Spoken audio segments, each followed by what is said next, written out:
When you think about it, Judaism and Christianity share so much prophets, scriptures, one God. And yet their relationship over the last 2,000 years, it's been complicated to say the least. So, how did two faiths that started in the exact same place end up on such different paths? Well, that's the story we're going to get into today. And it really all comes down to this one idea, this quote right here from the Apostle Paul. It was kind of a bombshell. He threw out this totally new way of answering the question, who is a Jew? And in doing that, he helped lay the groundwork for a brand new identity, the Christian. So let's follow the breadcrumbs and see how this all unfolded. All right, so here's our game plan. We're going to start at the very beginning, at that shared root. Then we'll look at how the whole idea of what it means to be a Jew or a Christian started to shift. We'll hit the big moments where the paths really diverged, check out this amazing metaphor that was used to describe their new relationship, and finally, see what the big picture vision was for how it was all supposed to fit together. Okay, let's do it. Section 1. One root, two branches. Before we can even talk about the differences, we have to understand just how much they shared at the start. Okay, this is absolutely crucial to get. Christianity didn't just pop up out of nowhere. It began as a Jewish movement. I mean, think about it. Jesus was a Jew. His first followers were all Jews. They were living in Roman Judea, observing Jewish law, and reading the Jewish scriptures. Everything, and I mean everything, was happening within the world of first-century Judaism. And here's the thing.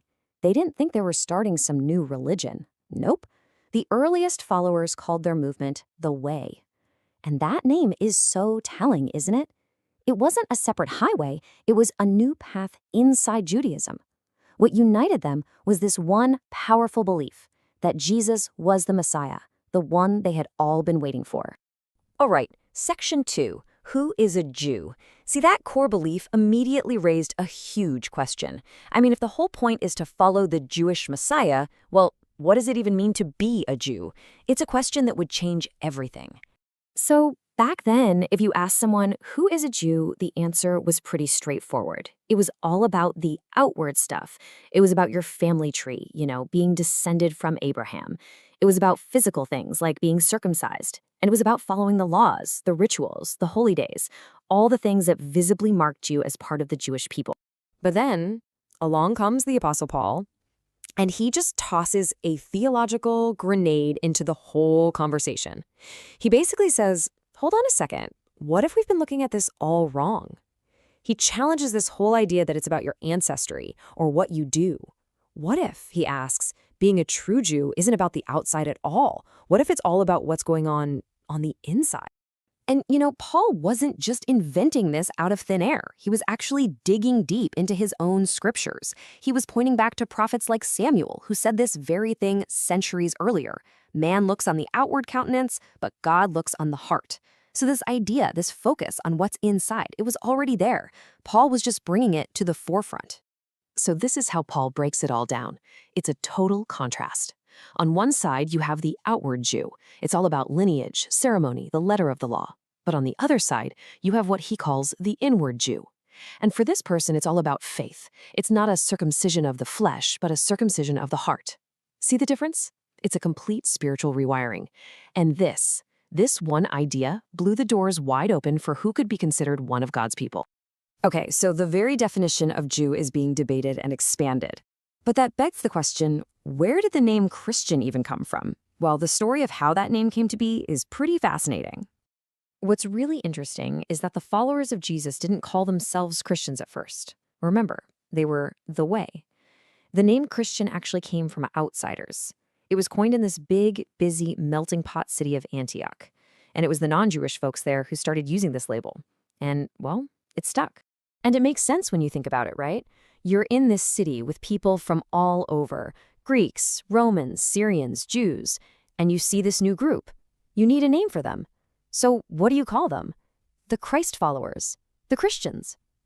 It might have even started out as a bit of a dig, a way to mock them. But the believers, they loved it. They completely embraced it because it hit the nail on the head. It defined them by the one thing that mattered most, their belief that Jesus was the Christ, the Messiah. So that brings us to the big one. Section 4, the path diverges. How does a Jewish sect called the Way turn into a completely separate religion called Christianity?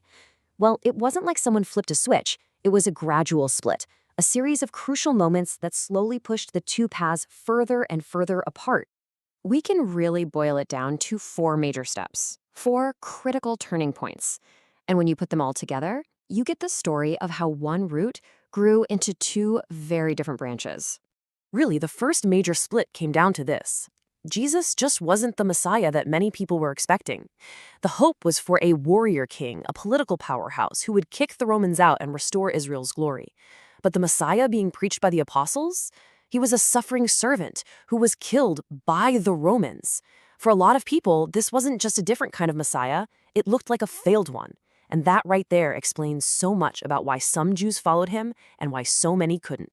And then you have Paul again. Now remember, Paul was, by his own description, the perfect Jew, a Pharisee from a respected tribe, a Hebrew of Hebrews. So when that guy stands up and says his life's mission is to take the message of the Jewish Messiah to the Gentiles, the non-Jews, that was a complete game changer.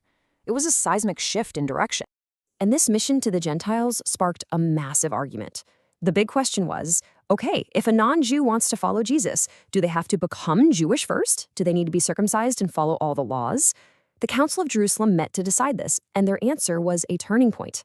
They said no. And with that one decision, the floodgates opened. The movement was no longer just for Jews. This dramatically changed who was in the group and pulled it even further away from mainstream Jewish life. And then, in the year 70 AD, the unthinkable happened.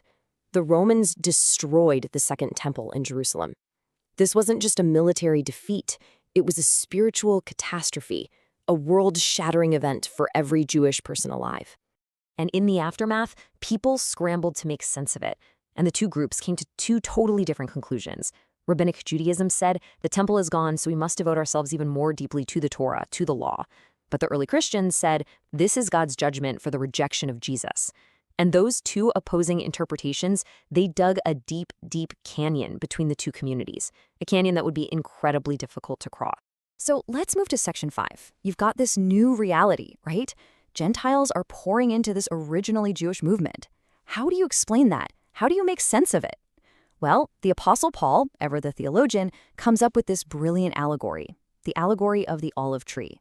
Okay, so here's how the metaphor works. Think of an olive tree. The root, the foundation of the whole thing, that's God's original promises to Abraham. The natural branches growing out of that root, that's Israel, the Jewish people. And then you have these wild olive shoots from a totally different tree. Those are the Gentiles, all the non-Jewish people. So Paul paints this picture.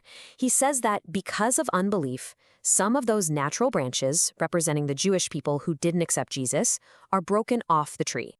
And then something amazing happens. Those wild shoots, the Gentiles, are grafted in right where the old branches were. Now, here's the crucial part. They aren't bringing their own root system. They are literally being plugged into and supported by the original Jewish root. They're drawing life from the promises made to Abraham. In a way, they're being adopted into Israel's family story. But Paul knew this could lead to arrogance, right? The Gentiles might start thinking they're better. So he issues this very stern warning. He says, hey, don't get cocky. Remember, you don't support the root supports you. It was a powerful reminder that their entire new identity was standing on a Jewish foundation.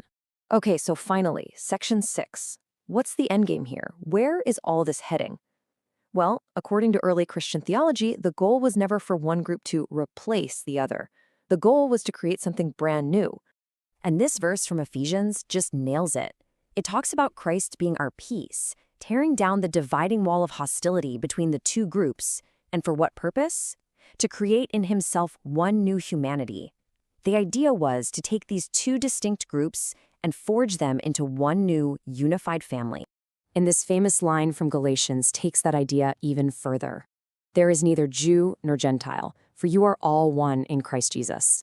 In this new community, all the old labels that we use to divide ourselves, ethnicity, social status, gender, they're supposed to fade away. The only identity that ultimately matters is the new one you share together. So let's just quickly run through that one more time.